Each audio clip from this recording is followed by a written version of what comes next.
Daddy. Hey guys, welcome back to another video. Thank you guys so much for tuning in. It's Brianna and Brianna. So yes, today's video is going to be on, I wrote down my notes. If you see me periodically look down, that's because I wrote my notes up for this video.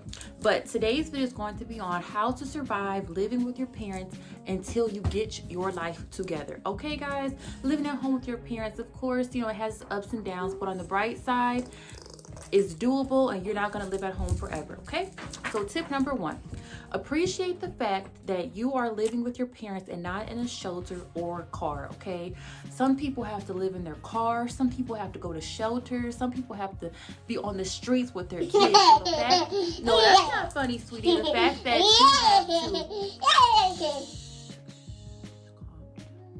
calm down, sweetie. So the fact that you have a place to stay that's dry and clean and warm with food in the refrigerator, that is an awesome thing. So just appreciate that you have somewhere to go. Tip number 2, realize that it is not your house and that you have to abide by the rules. If you're not paying rent at your parents' house, or even if you are paying rent, they are the head of the household. So whatever they say typically goes. If they tell you that you have to be home at 10 even though you're an adult, just do it, just because, to avoid any conflict, you know, abide by whatever rules that they have. Tip number 3, clean up your mess and keep living spaces clean at all times to avoid confrontation. And this is a big thing. Whenever you're in the kitchen cooking something, just clean up right afterward. Whenever you see a mess, clean it up. Even if it's not your mess, clean it up anyway, just to avoid confrontation and just to show your gratitude that you have.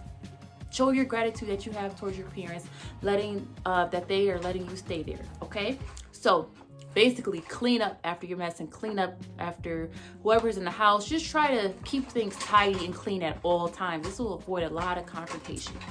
Number 4, come home at a reasonable times to avoid your parents being worried or concerned. Coming home at crazy hours of the night can frustrate your parents and worry them, especially if your parents work and you're coming home at 4 o'clock in the morning. They hear the garage opening. That's gonna be kind of irritating because they're gonna be worried, and they might even have to get up from their bed to see like who's coming in and out of their house, you know. So just come home at a respectful time to avoid any confrontation.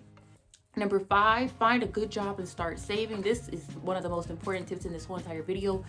Find a good job and save. Especially if your parents are making you pay rent, you know, pay their rent, but try to save as much as you can.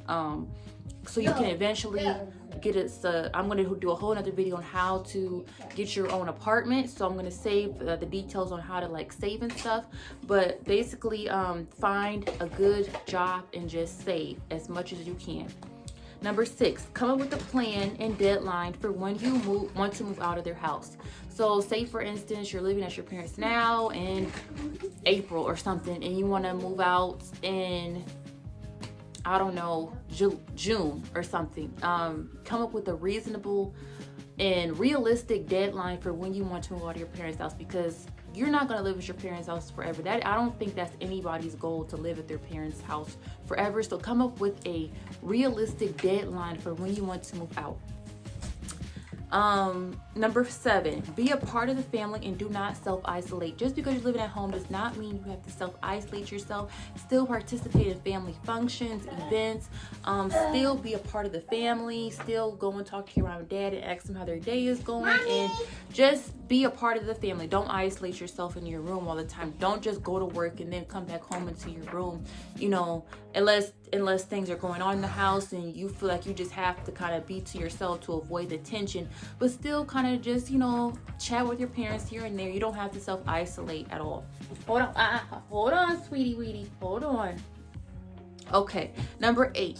This is the last tip, guys, and this is realize that living with your parents is temporary and the goal is to move out. Like I said, no, I don't think anybody's goal is to live at their parents' house forever. So just realize, like I said, this is temporary. Even when stuff gets hard, just realize that this is only temporary. Just like when you're in high school and you know that you're going to graduate eventually, think about it like that. Like, you're not going to be at your parents' house forever. This is just a stepping stone to get to your own apartment, your own house, your own condo, your own townhouse, wherever you choose to reside. This is only temporary. Okay, I hope you guys have a wonderful day. Come say bye. Come say bye. Come say bye. Bye bye. Say bye. Bye bye. All right, we love you guys.